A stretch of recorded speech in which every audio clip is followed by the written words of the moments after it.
You left my bags outside like I was already dead, I said quietly when I saw the 2 suitcases sitting on the porch.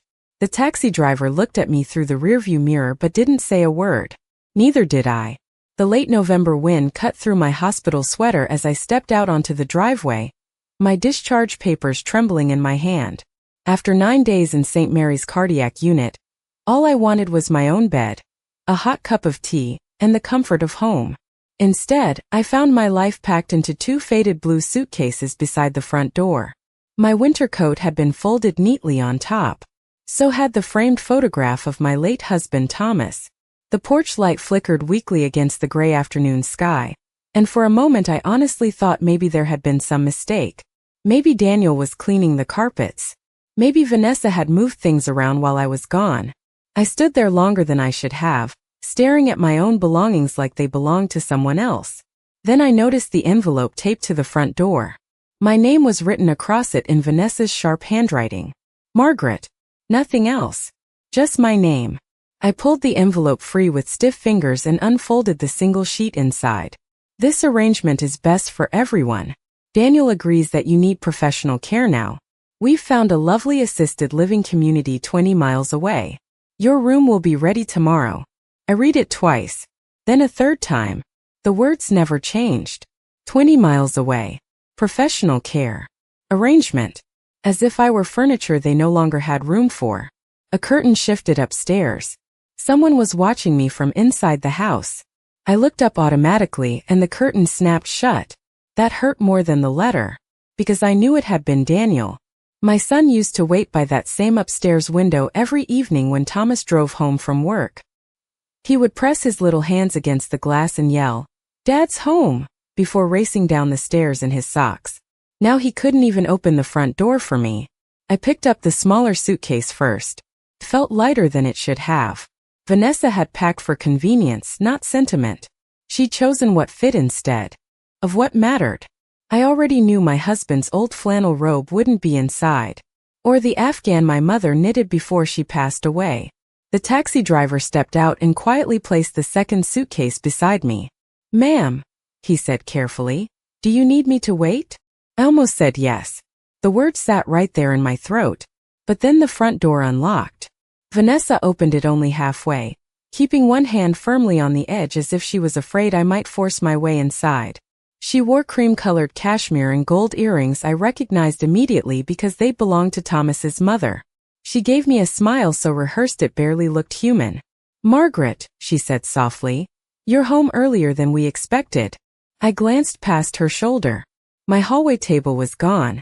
The family photos that used to line the entry wall had disappeared too. There were pale empty squares where the frames had once hung. Even from the porch I could feel it. The house no longer looked like mine. Vanessa noticed where my eyes landed and adjusted her cardigan calmly. "Daniel thought it might be easier this way," she said. "Easier. Funny how cruel people always use gentle words right before they destroy you." Somewhere deep inside the house, I heard my grandson laughing at a television show. Life was continuing in there. Dinner would still be served at 6. The dishwasher would still hum after dark. My family had already practiced living without me before I'd even come home. Vanessa stepped aside just enough for me to enter the house, but she did not offer to help with my bags. The warmth inside hit my face immediately, carrying the familiar scent of lemon cleaner and roasted chicken, except something felt wrong beneath it all. Empty. Like walking into a hotel room designed to resemble your life. I set my purse carefully on the kitchen counter out of habit, but Vanessa moved it almost immediately to the corner near the garage door. "We are trying to keep the counters clear now," she said with a polite little smile. I nodded once. My chest still ached from the surgery, and standing for too long made my legs feel weak, but I refused to let her see that. The silence between us stretched, thin and uncomfortable. Somewhere upstairs I could hear drawers opening and closing. Daniel was moving around, but he still had not come downstairs. I looked toward the family room and stopped cold. My recliner was gone. The brown leather chair Thomas bought me for our 35th anniversary had always sat beside the fireplace. In its place stood a tall white bookshelf filled with decorative boxes and fake plants. Vanessa followed my eyes casually. "We rearranged while you were away," she explained. The old layout was starting to feel cluttered. Cluttered. That chair had held me through 2 pregnancies, 1 miscarriage, and every Christmas morning for nearly 3 decades. I could still picture Thomas asleep in his armchair beside me, football playing softly on television while snow fell outside our windows. But now there was no trace of any of it. Even the Afghan blanket my granddaughter Sophie used to curl up under had disappeared. Vanessa walked into the kitchen and checked something on her phone. "The assisted living director called earlier," she said. "She sounds wonderful. They have yoga classes twice a week and transportation to doctor appointments." Ist daher. I have not agreed to go anywhere. She finally looked up. "Margaret, after your heart episode, we all need to be realistic. Daniel and I both work full-time. Sophie has school activities. This house has stairs everywhere." I almost laughed at that. I had climbed those stairs carrying laundry baskets for 40 years. I had scrubbed every inch of this house while raising children and caring for Thomas through chemotherapy treatments. But suddenly they spoke to me like I was fragile glass ready to shatter at any moment. The back door opened quietly then, and Daniel stepped inside carrying grocery bags. For one brief second, relief crossed his face when he saw me standing there alive and upright. Then Vanessa looked at him, and the expression vanished completely. He set the bags down slowly without meeting my eyes. "Hey Mom," he said softly. Just 2 words. Not "how are you feeling?" Not "I am glad you are home." Just "Hey Mom." I realized then that whatever conversation happened while I was lying in that hospital bed had already changed everything between us. Daniel cleared his throat awkwardly. "Vanessa found a really nice place nearby. We just want you somewhere safe." Safe. Another gentle word people use when they are taking something from you. I glanced toward the hallway again and noticed something else missing. The framed wedding photograph of Thomas and me that used to hang beside the staircase had been removed entirely. In its place hung a large abstract painting in gray and gold. Modern. Cold. Temporary. Just like the way they saw me now. That first evening passed like a quiet funeral where nobody admitted someone had died. Vanessa moved around the kitchen humming softly while Daniel avoided staying in the same room with me for more than a minute at a time. I noticed every little thing because suddenly there was nothing left to distract me from the truth. The ceramic cookie jar I used to keep on the counter was gone. The family calendar with everyone's birthdays had disappeared from the refrigerator. Even the small brass hook by the laundry room where Thomas always hung his truck keys had been removed and patched over with fresh paint. Someone had not only changed the house, they had erased us from it piece by piece. I sat carefully at the kitchen table while Vanessa plated dinner onto white dishes I had never seen before. Apparently my floral china had become outdated while I was recovering in a hospital bed. Sophie wandered downstairs halfway through dinner wearing headphones around her neck. She froze slightly when she saw me sitting there. "Grandma," she said quietly before glancing at her mother for direction. Vanessa smiled immediately. "Sweetheart, your grandmother is staying with us tonight before moving tomorrow." Staying with us. Like I was some distant relative passing through town. Sophie looked confused. "But this is Grandma's house." The room went completely silent. Daniel stared down at his plate. Vanessa took a slow sip of wine before answering in that calm voice she used whenever she wanted to sound reasonable. "Actually, honey, your father and I are taking over the house now because Grandma needs more support." Sophie frowned slightly. "Grandpa said Grandma would always live here." That nearly broke me.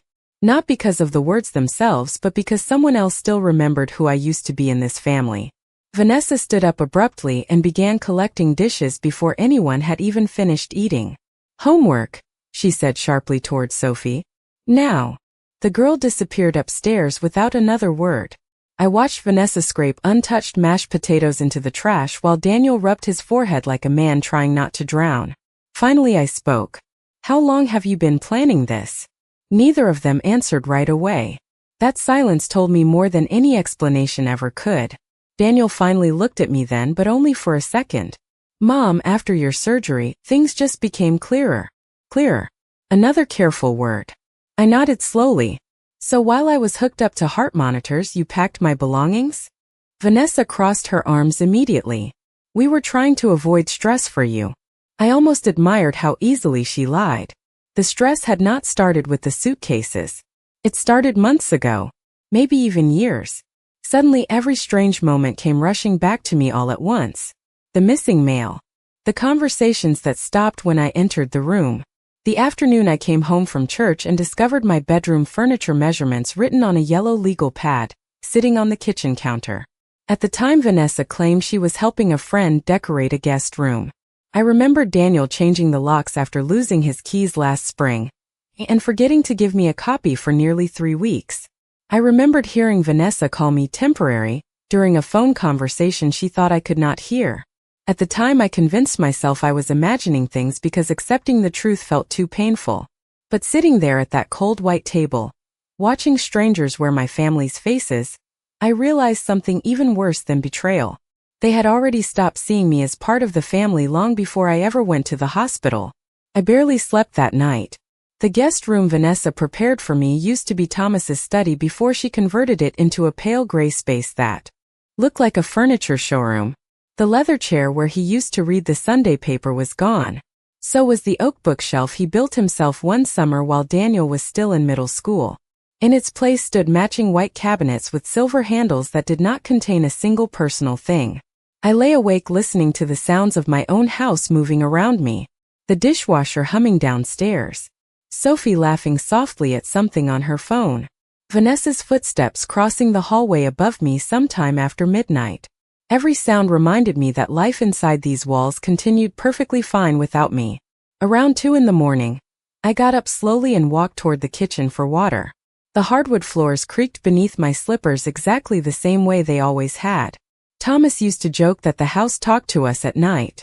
Old homes remember people, he would say while locking the back door before bed. That is what makes them feel alive.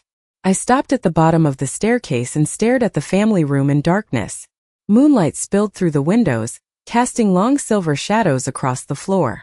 For a moment I could almost see him sitting there again in his favorite flannel robe, glasses slipping down his nose while he fell asleep during late-night baseball games. Thomas loved this house in a quiet, steady way. Not because it was large or expensive, but because every inch of it represented years of sacrifice together. We bought it in 1987 after saving for nearly 12 years. I still remember standing in the empty living room while Daniel chased echoes through the halls pretending the place was a castle. The roof leaked that first winter. The upstairs bathroom pipes froze twice. Thomas spent entire weekends teaching himself plumbing repairs from library books because we could not afford contractors back then. We built our marriage inside these walls one paycheck at a time. Suddenly I noticed light glowing beneath the crack of Vanessa's office door. The room used to be my sewing room before she remodeled it last year. Voices drifted softly into the hallway. Daniel sounded exhausted. I just do not want this turning ugly. Vanessa answered immediately. Then stop second-guessing yourself. The paperwork is already moving forward. I froze completely. Paperwork.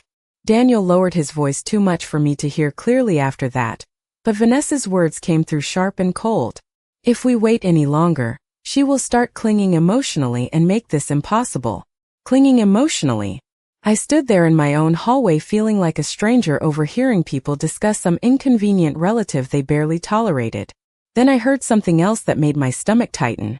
The realtor said the market is perfect right now, Vanessa whispered. Realtor. I pressed one hand against the wall to steady myself. They were not just pushing me out. They were planning to sell the house. Thomas's house. Our house. The place where Daniel took his first steps. The place where I held my husband's hand during his final hospice visit 3 years ago. Suddenly every missing photograph and every repainted wall made terrible sense. They were not redecorating. They were staging the house for strangers. And while I was lying in a hospital bed recovering from heart surgery, my family had already started erasing every trace that I had ever lived there at all. The next morning, I woke before sunrise the way I always had during the years Thomas worked construction. For a few peaceful seconds I forgot everything. Then I looked around the unfamiliar gray room and remembered exactly where I was. My chest felt tight again, though whether it came from the surgery or heartbreak I could not tell anymore. I dressed slowly and walked downstairs while the house was still quiet. Outside, frost covered the front lawn in a thin silver layer. The maple tree Thomas planted when Daniel graduated high school stood bare against the pale morning sky. I wrapped my cardigan tighter around myself and opened the front door carefully. My suitcases were still sitting on the porch exactly where Vanessa left them the day before. Not even brought inside overnight. I stared at them for a long moment before hearing movement across the street. Evelyn Parker stood in her driveway collecting the morning newspaper. She paused when she saw me and her expression changed instantly from surprise to concern. Evelyn had lived across from us for almost 25 years. She and Thomas used to argue cheerfully over baseball teams every summer while trimming hedges along the property line. She walked toward me slowly, still wearing her slippers and long wool coat. "Margaret," she said softly, "I heard you came home yesterday." I nodded once. Evelyn glanced down at the luggage beside me and pressed her lips together tightly. She did not ask questions right away. That was one thing I always appreciated about her. She understood when silence mattered more than curiosity. "You look cold," she finally said. "Come sit in my kitchen for a few minutes." I almost refused out of pride, but something in her face stopped me. 10 minutes later, I sat at Evelyn's small breakfast table wrapped around a mug of coffee, while she quietly scrambled eggs on the stove. Her kitchen smelled like cinnamon and butter. Warm. Lived in. Human. I realized then how tense my body had become inside my own house. Evelyn placed a plate in front of me before sitting down carefully across from me. "Margaret," she said gently, "how much do you know?" My fork stopped halfway to the plate. She sighed heavily and looked toward the window facing our house. "I was not trying to eavesdrop, but movers came by last week while you were in the hospital. Vanessa told them the house would be listed before Christmas." My stomach dropped even though I already suspected it. Hearing someone else confirm it made the betrayal feel solid somehow. Real. Evelyn continued quietly. "A realtor has been stopping by almost every afternoon.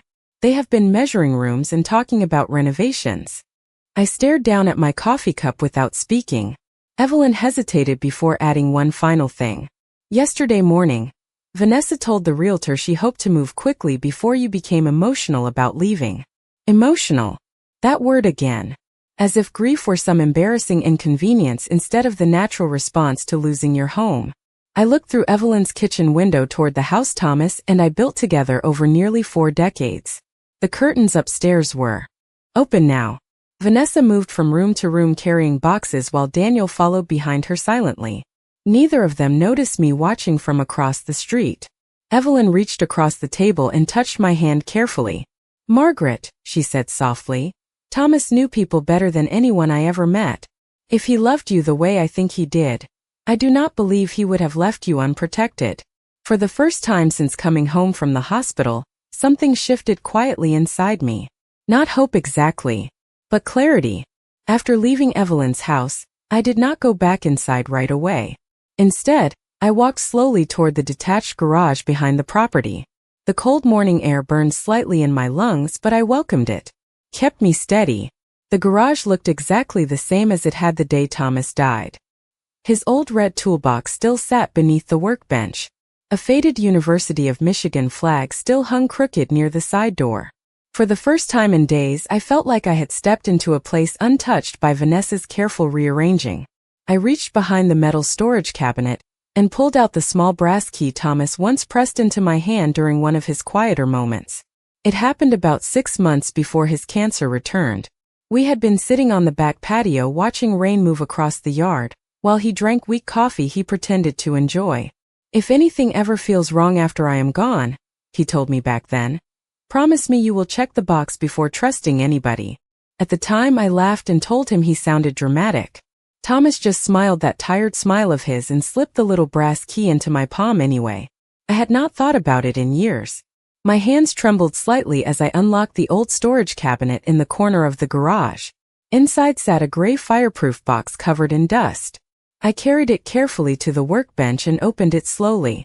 The first thing I saw was Thomas's handwriting. Just seeing it again nearly stopped my heart. Large neat letters across a sealed envelope read, "For Margaret. Only if you truly need it." I closed my eyes for a moment before opening the envelope carefully. Inside was a folded letter along with several legal documents clipped neatly together. The letter was short.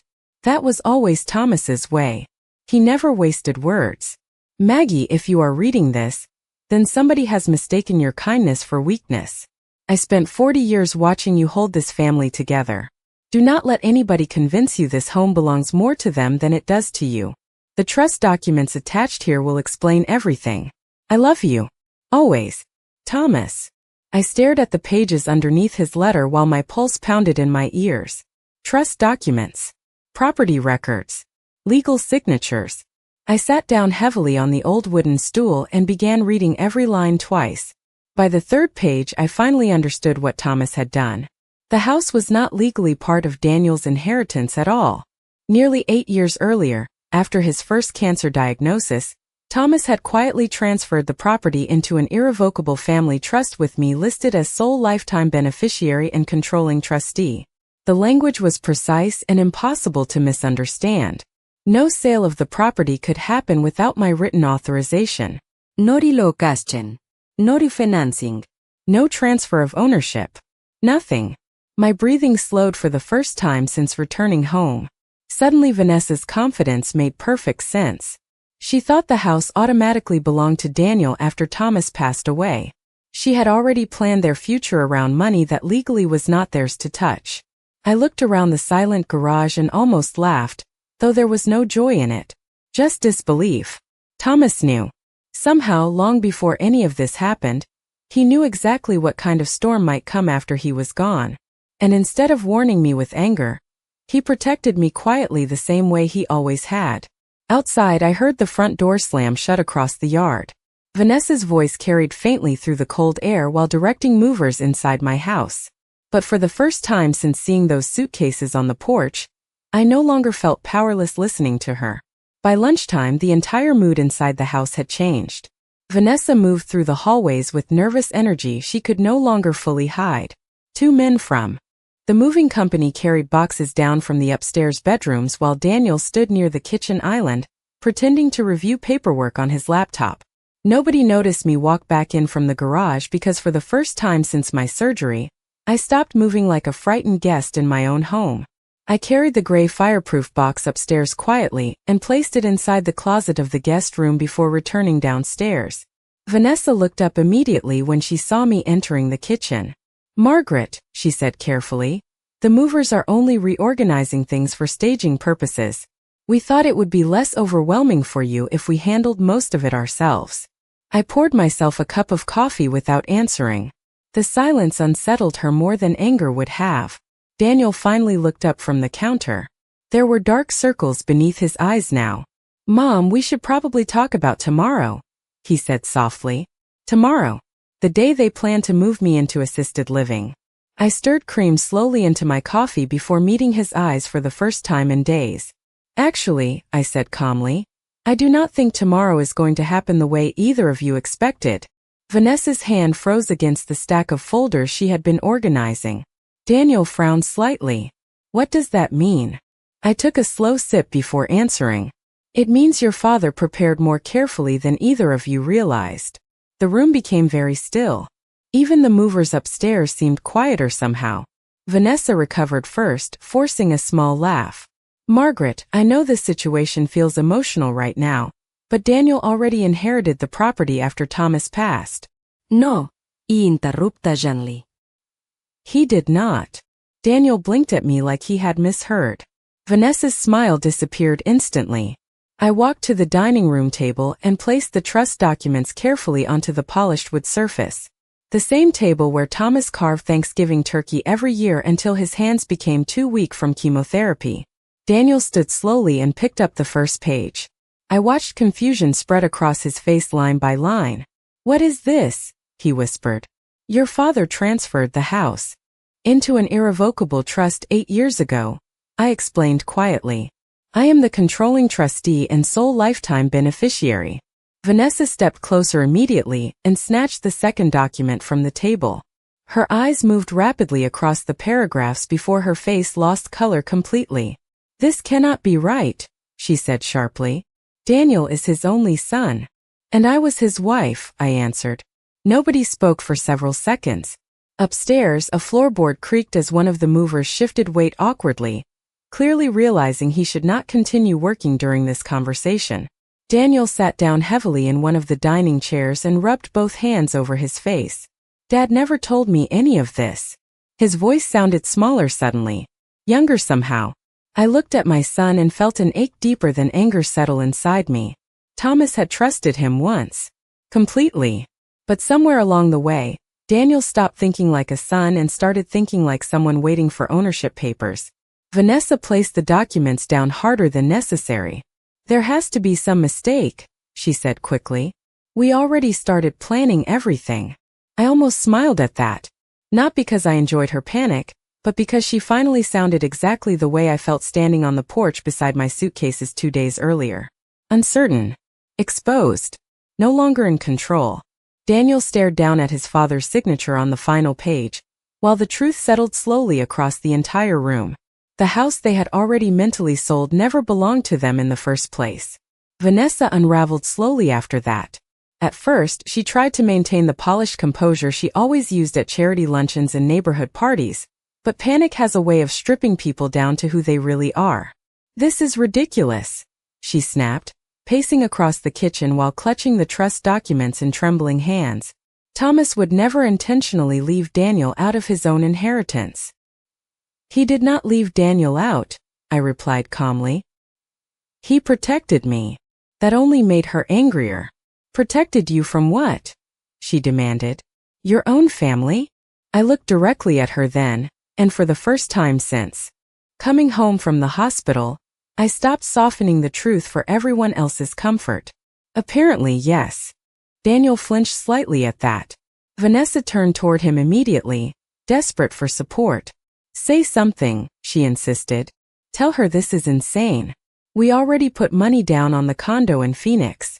We already started the school transfer process for Sophie. Daniel stared at the papers spread across the table as though they belonged to strangers. You already did all that? He asked quietly. Vanessa froze. Just for a second. But it was enough. I watched realization spread across my son's face in painful slow motion. You told me we were only exploring options, he said. Vanessa crossed her arms defensively. Because somebody in this family had to actually make decisions. The room went silent again. Outside, snow had started falling lightly across the backyard, dusting the patio furniture Thomas and I bought during our 25th anniversary trip to Vermont. Everything looked deceptively peaceful beyond the windows. Inside the kitchen, the illusion of our family was finally cracking apart. Daniel stood abruptly and walked toward the sink, gripping the counter with both hands. Mom almost died 2 weeks ago, he said quietly without turning around. And while she was in surgery, we were discussing real estate listings. His voice sounded disgusted now, mostly with himself. Vanessa moved closer to him immediately. Daniel, do not do this. We were trying to plan responsibly. He turned toward her slowly then, and I realized I had not seen my son truly look at his wife in a very long time. Did you leave her bags outside overnight? He asked. Vanessa hesitated. I thought it would make the transition easier. Easier. That word again. Daniel let out a short laugh without humor. For who?